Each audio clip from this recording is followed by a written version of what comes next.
Silicon Valley Bank is another, one of the things that Gabby and I have talked about a lot on the show is that, when you're looking at not only just a company, but a bank in particular, and this comes from our favorite investor, Warren Buffett, really the things that you're looking for are either a bank that is in a particular niche, and a company that we've talked a lot about, and that is in a particular niche over the last few months is New York Community Bancorp. But another bank that falls into that niche is Silicon Valley Bank. And so when you're in a niche like that, what it allows you to do is it allows you to earn excess profits over your competitors because you can have wider margins because either you're specializing in a thing or somehow you've differentiated your product. Well, what Silicon Valley Bank does is it provides banking services to, guess where? Silicon Valley, right? So all your new startups. So a new startup will come in, it will need, treasury management services, it will need deposit accounts, it will need checking accounts, it will need loans, all these different things. Where do they go? They go to Silicon Valley Bank.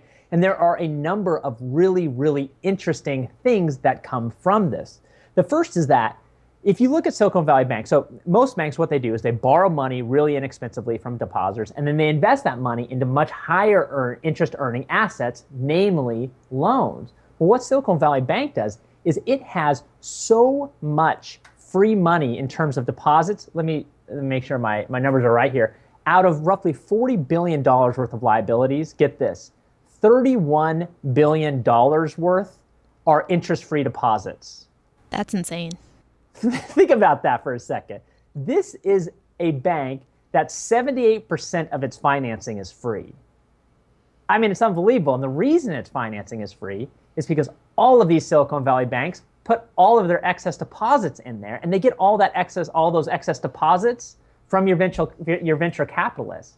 So then what Silicon Valley Bank can do with this is because their funds are so inexpensive, they don't have to make as many loans as many of their competitors do to earn as much money. So what that means is that it can then go and invest a lot of those cheap deposits into extremely safe securities, like government securities that are AAA rated, right?